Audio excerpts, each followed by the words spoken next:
My brothers, my sisters, welcome back to the channel.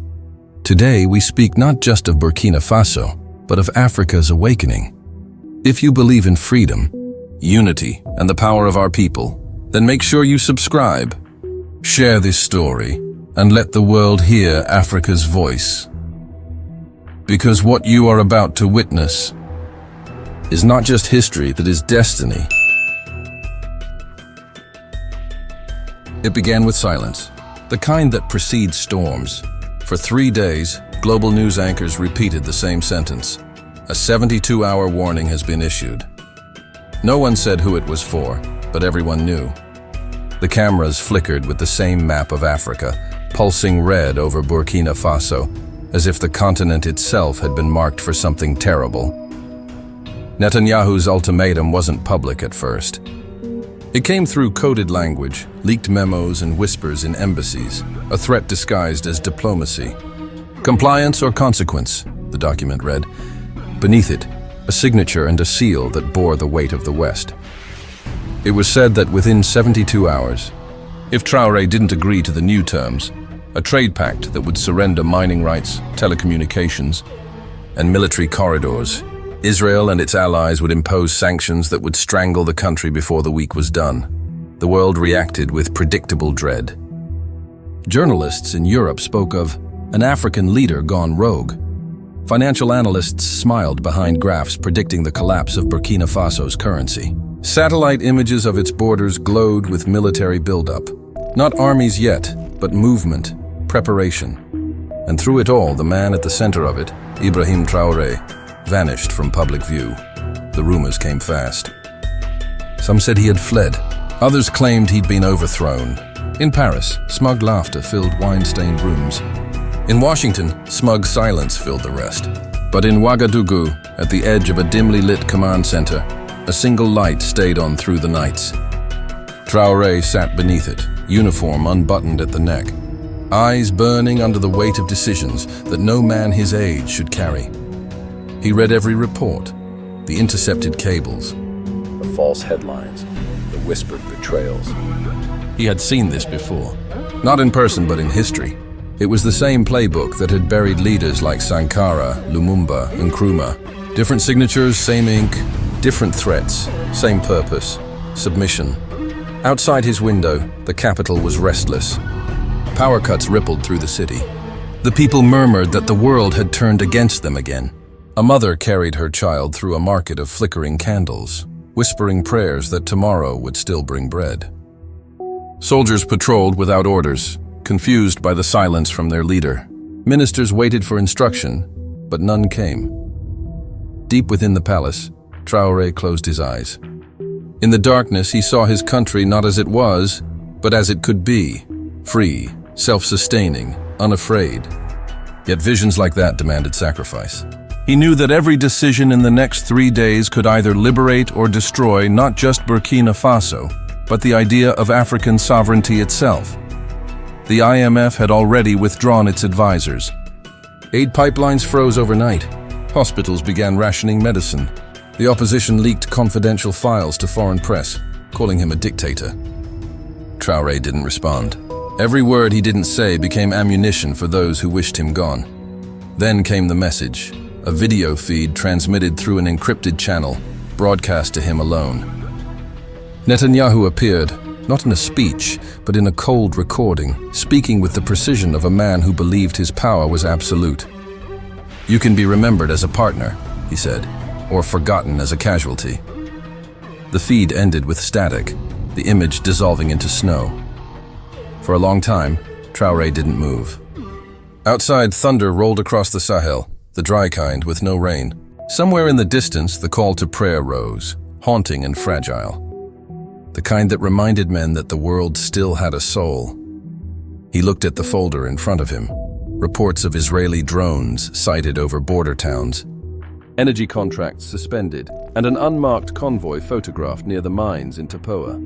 Each line was a message, each silence a warning. He turned off the monitor, removed his insignia, and stood. "They think they can frighten us," he murmured. "Let them learn what fear feels like." The next morning, he disappeared from public radar completely. Government offices received no instruction. Communications went dark. Foreign correspondents began to circle the story like vultures around a dying beast. Traoré is gone, one headline read. Burkina Faso leader missing amid crisis. But the truth was more complicated. He wasn't gone.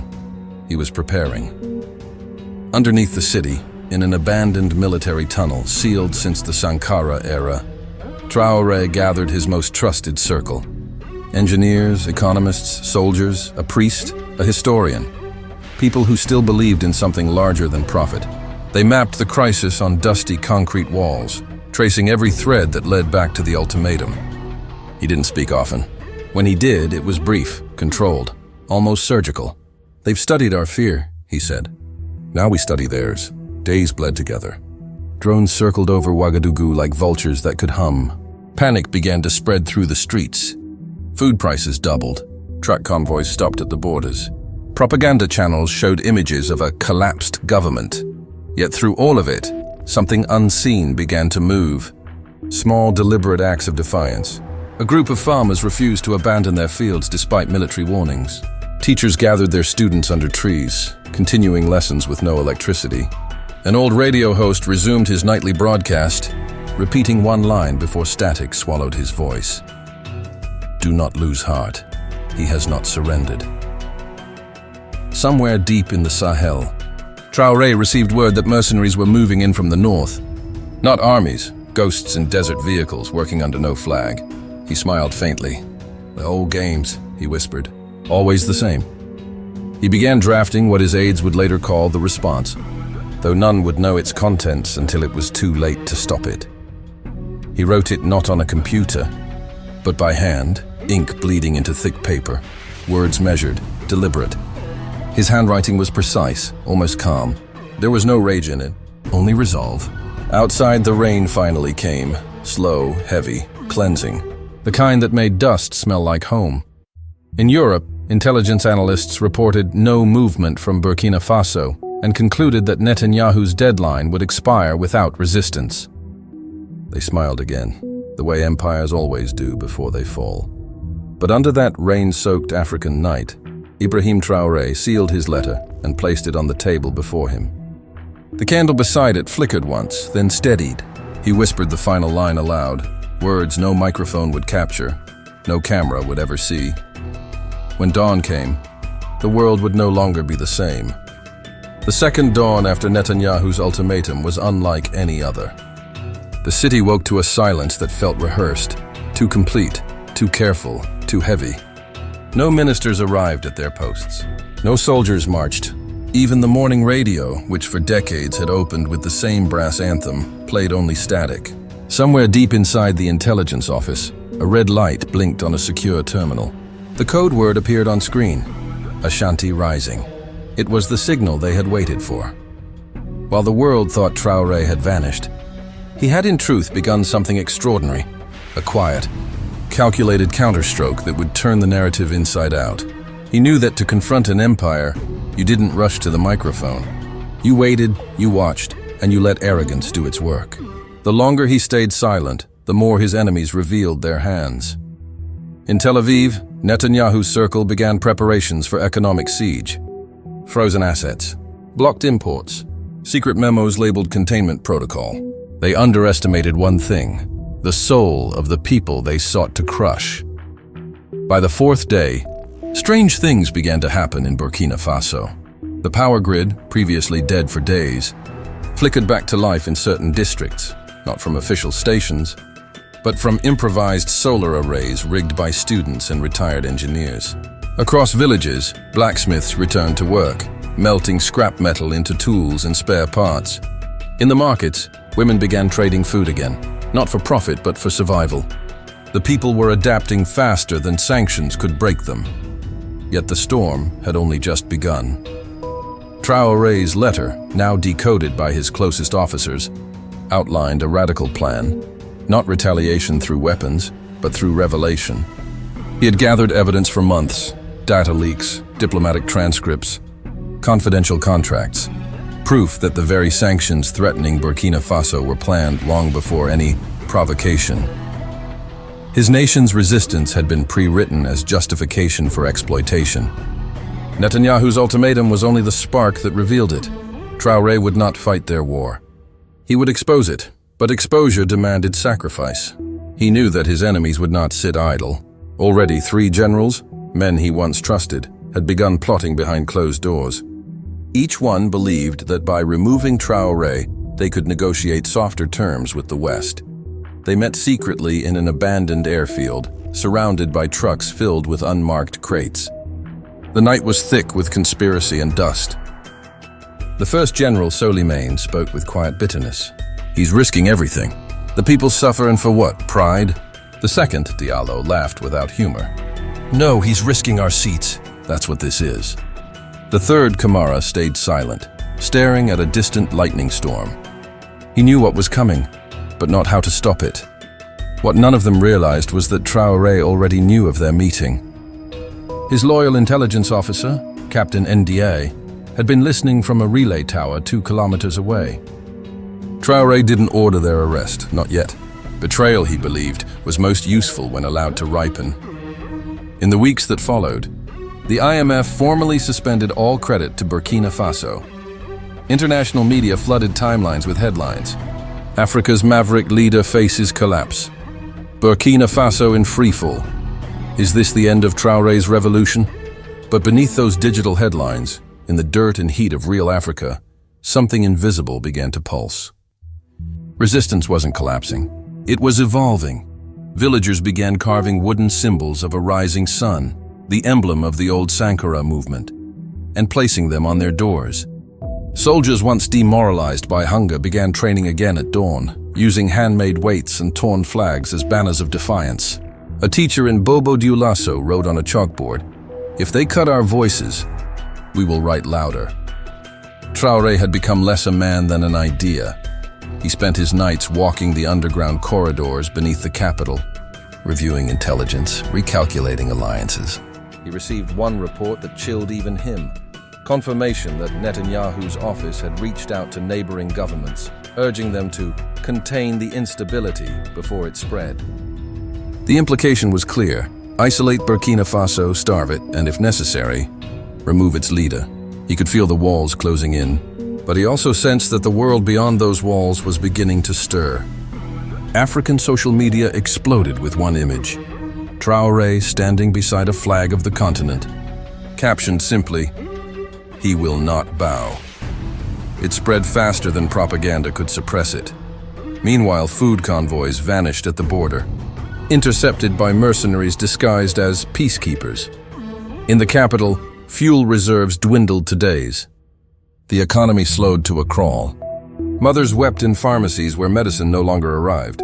Traoré ordered his own presidential rations distributed among the soldiers' families. He ate what they ate: maize, salt, and boiled water. And yet, within that deprivation, something unbreakable formed, a kind of sacred endurance. On the 12th day, a transmission came from a satellite intercept, evidence that one of the generals had met with foreign envoys. The betrayal was now certain. Traoré summoned no one.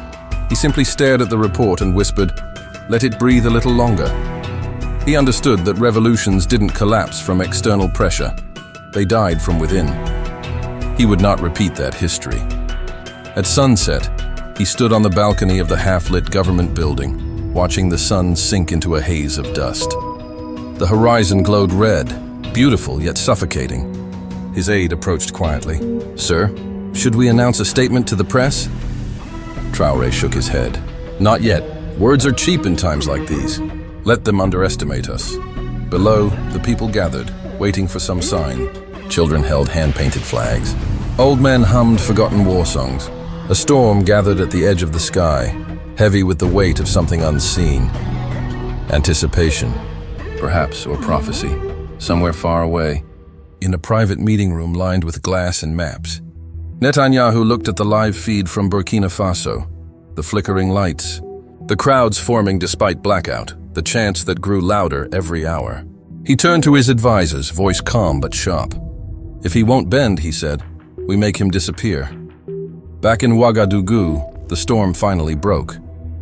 The rain came down hard, washing over the cracked streets and broken billboards, over the soldiers guarding an uncertain future. And under that rain, Ibrahim Traoré prayed silently, not for victory, but for strength. He knew now that this was no longer about a nation. It was about the soul of a continent. The rain didn't stop for 7 days. It came down in relentless sheets, turning roads into rivers and alleys into mirrors. But even the storm felt like part of something larger, as if the sky itself was mourning for what was about to come. In the quiet before dawn, the streets of Ouagadougou shimmered with reflections, soldiers' boots, wet flags, flickering lamplight. The capital waited, trembling between despair and defiance. And then the real war began, not with guns, but with information. At first it was subtle. A rumor whispered through radio waves. Traoré has fled the country. The story spread fast, carried by paid networks and foreign journalists who quoted unnamed sources inside Burkina Faso.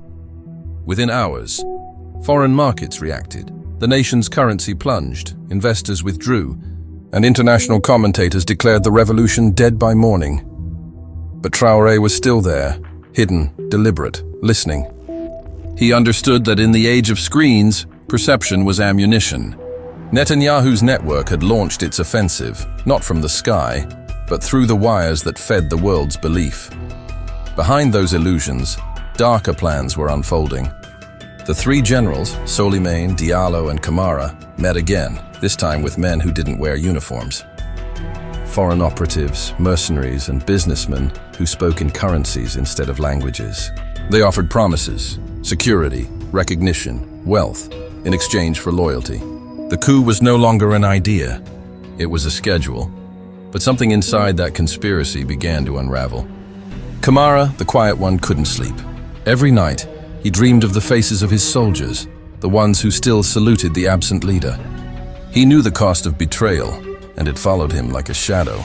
When he looked at the plan drawn on the table, troop placements, radio frequencies, extraction routes, his hands trembled. "We've gone too far," he muttered. The others didn't hear, or didn't care. Meanwhile, deep underground, Traoré's team intercepted fragments of coded messages, strange frequencies bouncing off military satellites, encrypted signals originating from Mediterranean airspace. It wasn't just Netanyahu anymore. There were others, partners, financiers, contractors, all feeding from the same web. The operation was bigger than anyone realized. At that moment, something inside Traoré shifted. He stopped thinking like a president. He began thinking like a soldier again. He summoned NDA, his intelligence chief, and 3 loyal officers. The plan was simple, almost suicidal. Expose the network, not through speeches, but through undeniable proof. Within the tunnels beneath the capital, technicians began working by candlelight, connecting cables to a rusted broadcasting tower that hadn't been used in decades. They called it the voice of the earth. But before they could act, the betrayal struck. At midnight, explosions tore through 2 power stations. Columns of smoke rose into the storm, glowing orange against the night. Gunfire echoed from the outskirts, not an invasion, but sabotage. The generals had moved. Souleymane's forces seized control of the western command post. Diallo ordered radio silence. Camara hesitated, then broke from the plan. He radioed Traoré's hideout with a single warning. "They're coming for you." The underground base went dark. Traoré ordered all lights off. He stood in silence, listening to the distant rattle of gunfire. For the first time, he allowed himself to feel something. Not fear, but a sharp sorrow for the betrayal he had expected but never wanted to believe. "So it begins," he whispered. Outside, loyalist soldiers began forming defensive lines. The rain mixed with dust and blood. The coup had begun. By dawn, the city was chaos. Columns of smoke curled above ministries and radio stations. The national flag was torn down in some districts, raised higher in others. Markets burned. People hid in their homes, clutching transistor radios that offered nothing but static and confusion. Traoré's whereabouts became the obsession of every intelligence service on Earth. Drone feeds scoured the city. Satellite images updated by the minute, yet no one could find him. It was as if the man had become invisible, but invisibility was his weapon now.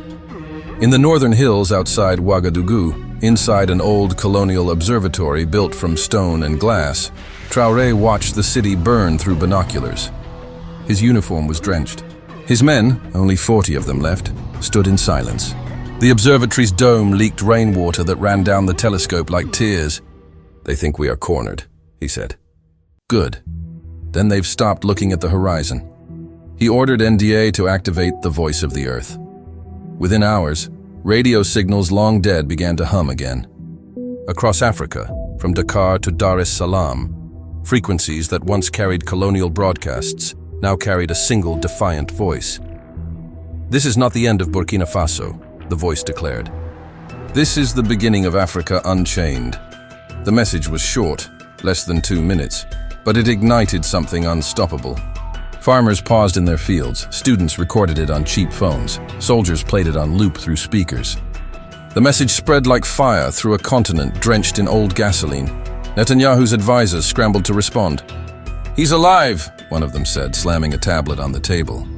"He's broadcasting through analog frequencies." "You can't stop that." Netanyahu stared at the screen for a long time, expression unreadable. Then he said, "Then we make it so no one can hear him." Orders went out. Cyber attacks, jamming frequencies, disrupt transmissions, silence the message before it spread too far. But it was too late. Within 24 hours, protests erupted in Ghana, Senegal, Mali, and Congo. Streets flooded with people chanting the same phrase, "We will not kneel." The movement had no name, no leader, just an echo of one man's defiance. Back in Burkina Faso, the battle for the capital reached its breaking point. The general's forces surrounded the observatory. Traoré's men prepared for their last stand. Ammunition was scarce. Morale was all they had left. As gunfire crackled in the distance, Traoré stood before his soldiers. He didn't give a speech. He simply placed his hand on his chest, then pointed toward the city, toward the people who had refused to surrender. When the fighting began, it was brutal and brief. Lightning flashed across the hills, illuminating shadows and silhouettes. The observatory shook with every explosion. One by one, the traitors' lines broke. The people of the nearby villages had joined the fight, armed with nothing but sticks, stones, and rage. Kamara, the general who had warned him, was found wounded, but alive. He crawled toward Traoré, blood mixing with mud. "They used us," he said weakly. "They promised peace. For a price." Traoré knelt beside him. "Now you see," he replied, "peace has never been theirs to sell." By nightfall, the observatory still stood. Smoke rose from the horizon like a curtain closing on an old play. The coup had failed, but the war had only changed shape. Somewhere far away, Netanyahu received the final report.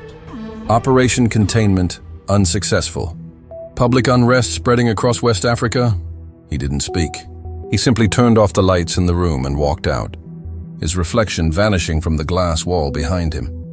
Back in Burkina Faso, Traoré stood at the edge of the broken observatory dome, looking out over the dark, wet city.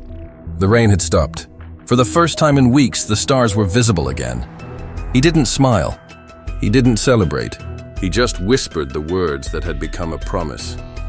They thought a threat would silence us. Instead, it taught us how to speak. The smell of smoke lingered for weeks after the battle, not just from burning vehicles or gunpowder, but from something deeper, the smell of a country that had survived its own destruction. The observatory, shattered and cracked, became a shrine of sorts. People climbed the hill to leave flowers, flags, handwritten notes, even broken rifles.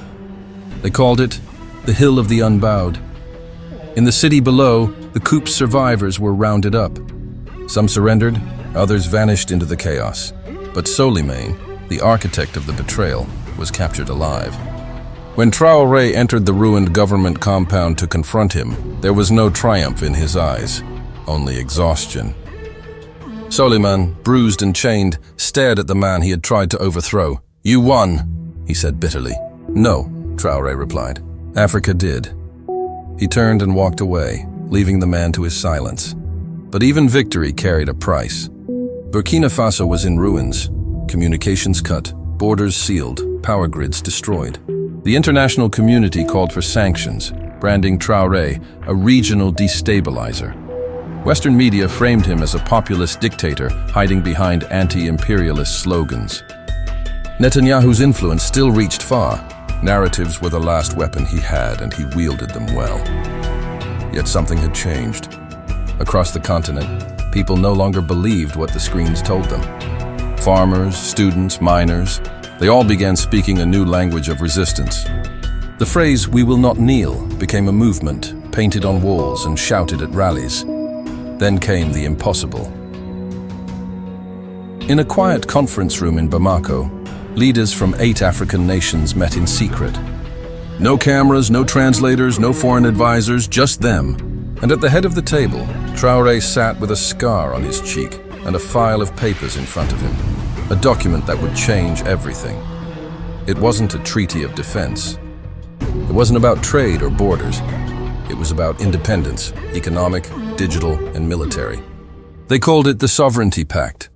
Each nation would contribute to a shared infrastructure fund, one built not on Western loans, but on African resources and technology.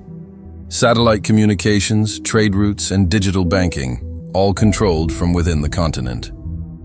No foreign oversight, no IMF strings, no backdoors.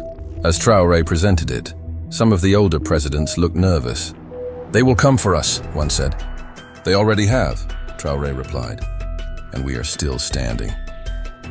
By the time dawn broke, 6 nations had signed. 2 hesitated, but even that was progress. News of the pact leaked within days. The world reacted instantly. Washington called it reckless. Brussels labeled it a destabilizing gesture. Tel Aviv simply called it unacceptable, and Netanyahu, who had been silent since the failure of the coup, finally appeared on camera. His speech was calm, rehearsed, and venomous. "Certain African regimes," he said, "are allowing rogue forces to threaten global stability. These leaders must understand that defiance has consequences." The next morning, cyber attacks swept across West Africa. Banks froze. Power grids flickered. Airports shut down. The message was clear: submit or collapse. But Africa didn't collapse. For the first time, the digital retaliation met resistance, not from soldiers, but from young coders, engineers, and students who had grown up under sanctions and scarcity. They countered the attacks, traced the IP routes, blocked the intrusions, and even hacked into Western media broadcasts. For 5 minutes, television networks across 3 continents displayed a single image: Traoré's flag rising from smoke with the words, "Africa is not yours to manage." The world erupted. Social media divided overnight. Some called him a revolutionary, others a terrorist. But one thing was undeniable: Netanyahu had lost control of the narrative. He met with his advisors behind closed doors. "We underestimated him," one said. He turned a local revolt into a continental movement. Netanyahu didn't respond immediately. He just stared at a map of Africa projected on the wall, red markers blinking across multiple capitals. "Then we stop the movement," he finally said. "If we can't silence the voice, we erase the symbol." The plan was brutal and efficient, a targeted strike on Traoré himself. That night, a drone crossed Burkina Faso's airspace, silent, invisible. It hovered above the presidential compound, locked onto a signal, and released a single missile. The explosion shattered windows miles away, but when rescue teams arrived, there was no body, only wreckage and the faint burning smell of fuel mixed with rain. For 48 hours, the world assumed Traoré was dead. News networks ran headlines: "Rebel president killed in airstrike. Markets stabilized." Netanyahu made no public statement, only a brief nod during a press conference, as if the problem had been solved. Then, on the 3rd night, the power grid in Ouagadougou flickered, and screens across Africa came alive again. Traoré appeared, alive but wounded, standing in front of a blackened ruin. His uniform was torn, his voice hoarse. "They tried to end me," he said, "because they cannot end the truth." "But you cannot bomb an idea." He lifted a bloodied hand and held up the same document, the Sovereignty Pact. From this day, he continued, Africa will not ask for permission to exist. The crowd behind him roared. Across the continent, fireworks lit up the night. In Jerusalem, Netanyahu watched the broadcast in silence. The room was dark except for the glow of the screen. His reflection looked older now, not the confident architect of global order, but a man staring at a wall that refused to stay standing. For the first time, he understood. The threat he'd tried to destroy had become immortal, and somewhere, far from cameras and chaos, Traoré sat alone under the open sky, his arm wrapped in bandages, his eyes fixed on the horizon. The wind carried the faint chant of a million voices. He didn't smile. He just whispered, "Let them come. We are ready." The world after the strike was not the same. Something irreversible had cracked, not just in politics, but in belief. For decades, Africa had been taught that power lived elsewhere, that destiny was something granted by signatures from foreign offices. But now, in the ashes of a failed assassination, a new mythology was forming, one not written in textbooks, but in whispers, in songs, in murals on city walls. Children in Ouagadougou began playing a game they called The Stand. One would pretend to be Traoré, standing tall before imaginary soldiers, while the others shouted, "They're coming!" And the child playing Traoré would raise a hand and say, "Let them come." It wasn't just a game anymore. It was prophecy. Across the continent, governments that had once bowed quietly to foreign investors began to hesitate before signing new deals. Farmers stopped paying foreign intermediaries and started trading directly with neighboring countries. Universities renamed their halls after Sankara and Nkrumah, and for the first time, Traoré himself. The West called it a wave of economic nationalism, but in truth, it was a wave of awakening. And yet, amid celebration, the pressure mounted. Israel withdrew its embassies from several African nations. NATO expanded operations in the Sahara. Disinformation campaigns resurfaced, painting Traoré as a madman, a dictator, a pawn of foreign enemies. But no smear could erase what the people had seen, a man who stood against empires and survived. In the months that followed, Traoré rarely appeared in public. His voice came only through radio transmissions, low, deliberate, almost poetic. He spoke not of revenge, but of patience. "The day Africa rises," he said once, "will not be announced on television. It will happen in silence, in the fields, in the classrooms, in the hearts of those who refuse to kneel." The world tried to ignore him, but the movement refused to fade. Burkina Faso's rebuilding began with nothing, no loans, no aid. Engineers recycled old machinery into new factories.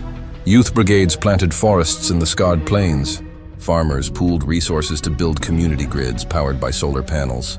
The flag that once hung in ashes now fluttered over the horizon, of a nation rebuilding itself from faith alone. And then came the day that history would remember simply as the gathering. A single message spread through Africa like wildfire. "Come to the center." No one knew who sent it, but everyone knew what it meant. From Dakar to Dar es Salaam, from Lagos to Windhoek, caravans moved. Traders, students, soldiers, even elders who hadn't walked in years. They came, crossing borders that once divided them. In the heart of Ouagadougou, on the same hill where the observatory once stood, millions gathered beneath a burning sun. There was no stage, no microphones, no anthem. Only a single figure walking slowly through the crowd, wrapped in a simple uniform, scarred but steady. It was Ibrahim Traoré.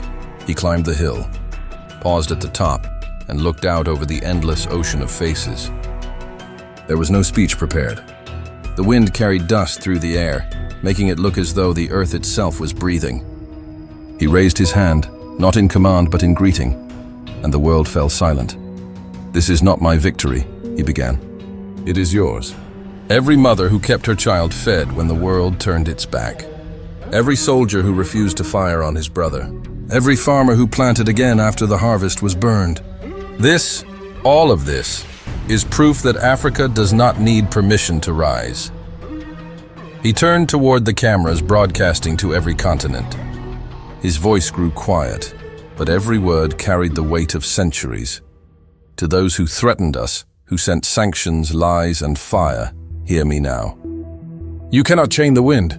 You cannot silence the soil. You cannot own the sun. The crowd erupted, not in cheers but in tears. Old men wept. Children raised flags made from scraps of fabric. Drones hovered above, recording what would later be called the Day of the Living Nation. Somewhere, far away in Tel Aviv, Netanyahu watched the footage. He said nothing. For the first time in his long political life, he looked not angry, but small, a man staring at the consequence of his own arrogance. His ultimatum had not broken Africa. It had awakened it. As dusk fell, the crowd lit candles, millions of tiny lights stretching across the plain like stars fallen to earth. From above, the image looked almost divine, a continent glowing from its own fire. Traoré stood among them. No longer a commander or a politician, but something else, a symbol that no bullet, no sanction, no broadcast could kill, he whispered softly, almost to himself. They thought fear would rule us, but fear was never ours. It was theirs. And as the night deepened, the chants began again, low at first, then swelling into a roar that echoed beyond borders, beyond generations. Africa is awake. Africa is unchained. Africa will never kneel again. In that sound, that thunder of unity, a continent was reborn. And somewhere, beneath the same stars that once witnessed centuries of conquest and sorrow, Ibrahim Traoré looked up, his face lit by the glow of 10 million candles, and smiled for the first time in years, because the world had finally learned the truth. Africa had not risen because of him. It had risen because it remembered who it was.